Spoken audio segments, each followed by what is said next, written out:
in life, ang bati namin lagi ay magandang araw. And sana po, until our retirement, maganda po ang ating mga araw. Okay, so this morning, we already introduced the Retirement Index tool. And this is not just a tool. What we're launching is a movement. And we want to invite you to join that movement. A movement when we have all Filipinos retire with confidence and not fear. So kanina po tinanong tayo, no, mas marami tayong positive sentiments towards retirement. Maganda po yan. Okay. So this retirement index tool, this builds on our earlier work, including the Retire Without Worries white paper, where we first explored the emotional and financial realities of retirement in the Philippines. Today, we're bringing the conversation further. Okay. Why we created this index? Retirement in the Philippines, for our study, is met with uncertainty, there's fear, and for some, there's even guilt pag pinag-uusapan ng family obligations. Okay. But it's much more than that. Marami pa tayong pwedeng pag-usapan on retirement. Retirement has long been seen as a financial finish line. Feeling natin kapag retirement na, ay finish na line na yan financially. But no, it's much more than that. It's emotional, it's social. It's also shaped by your health, family, and our mindset towards it. Okay. What we created for the index is to help Filipinos understand where they are now. And for this index, what we want this to be is something that is relatable, something that is measurable, and if it is measurable, it becomes actionable. So hindi lang para may number lang tayo, pero ang question natin, oh, what's next? Because later on, as you will try the tool, there will be recommended next steps on how we can improve our score.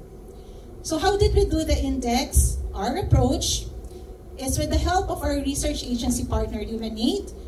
We surveyed 1,000 Filipinos aged 18 to 59 nationwide, across income levels, and across life stages.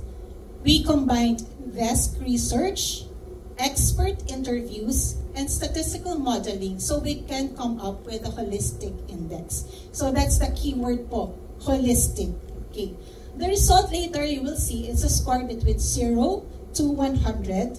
That will tell us how ready we are financially, so not just financially, how ready we are emotionally and socially. So what does the index measure? There are 6 key dimensions.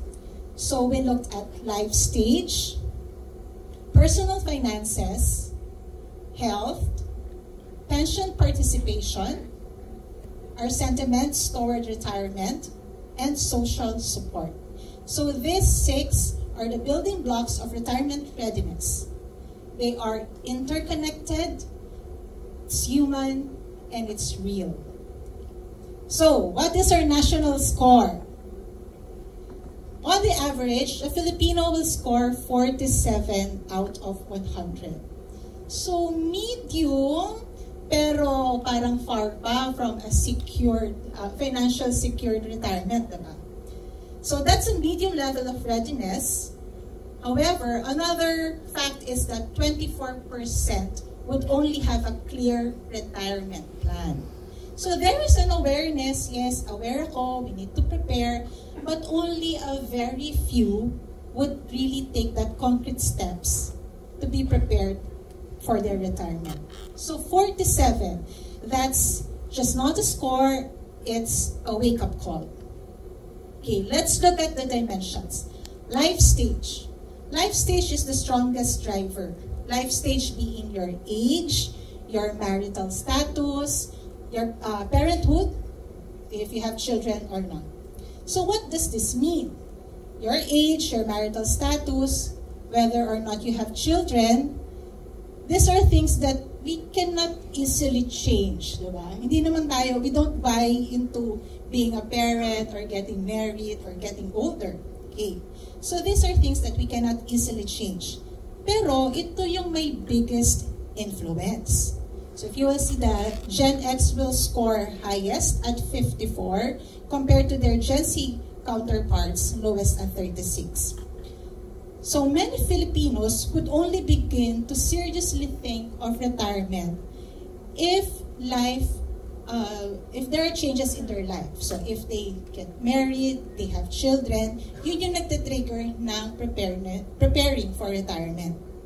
So what happens is it's often reactive. Wala pa tayong proactive mindset in terms of retirement. So the challenge is, how do we decouple life stage from retirement planning? Para kasi ito hindi natin masyadong control. So how do we influence this one?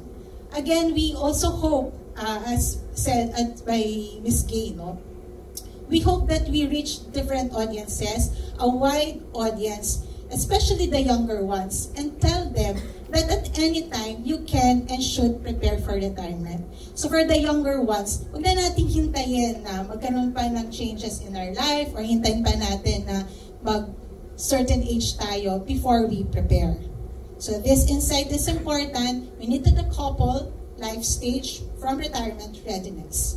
So the truth is, retirement is not an age, it's a mindset. Next is emotion and connections matter. Retirement isn't just about numbers. It's about how people feel and what they believe and who they talk to.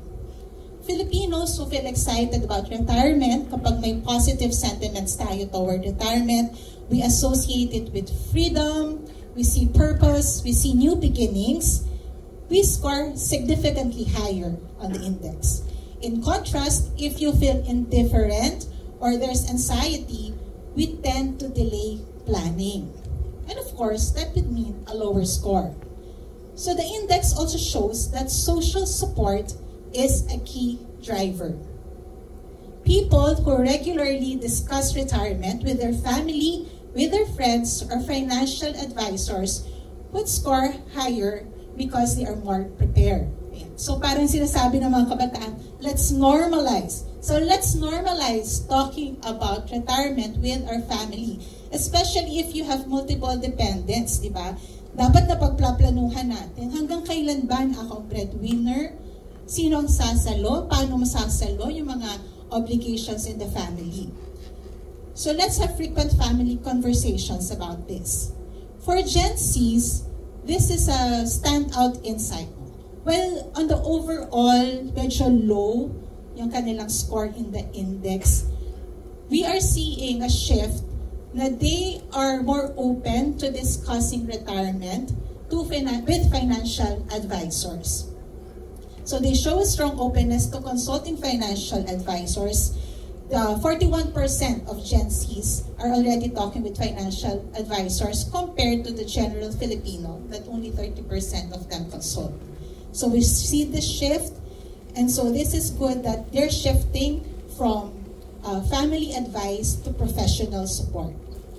So what does this tell us? That retirement readiness is not just built in spreadsheets, it's built in conversations. Okay, financial behavior is uneven. When it comes to retirement, personal finances is the second most influential driver. So kanina nakita natin the life stage is a significant driver. Next to that is personal finance. Ang maganda sa personal finance,